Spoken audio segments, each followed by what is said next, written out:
C'est dans le respect d'une obligation légale que la délégation de la Commission béninoise des droits de l'homme est reçue en audience par la présidente de la Haute Cour de justice ce mercredi 17 mars 2022 à Porto-Novo. Cette descente de la délégation a eu pour but d'échanger avec l'autorité sur le rapport 2020-2021 sur les droits humains intitulé COVID-19 entre restrictions et le respect des droits de l'homme au Bénin. Ça a été une séance d'échange, je dirais un dialogue sur les droits humains, mais également de conseils et bien entendu en vue d'établir une passerelle de dialogue permanent entre nos deux institutions. 2020-2021 a été une période assez stressante pour les gouvernants à cause de ce virus, avant cette pandémie.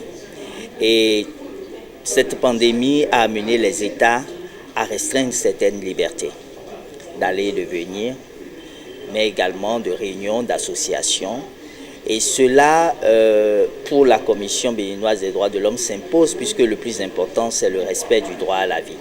L'État avait cette obligation de diligence raisonnable et le gouvernement du Bénin s'en est très bien sorti. L'un des rares États, sans nous confiner de façon générale, a pu quand même gérer la situation dans le respect non seulement du droit à la vie, mais également dans le respect du droit de chacun à pouvoir être protégé. L'autre point abordé au cours des échanges concerne la situation carcérale au Bénin. La Commission a estimé dans ce rapport que peu importe ou quelles que soient les raisons pour lesquelles nos frères, nos sœurs se retrouvent dans les liens de la détention, que cela se fasse quand même dans le respect de la dignité humaine. Vous savez que le gouvernement du Bénin, à travers le lancement du PAG, du programme d'action du gouvernement 2, a réservé une bonne partie de ce programme à l'amélioration des conditions de vie carcérale. Il y a eu une grâce spéciale qui a été prononcée à la fin de l'année par le chef de l'État.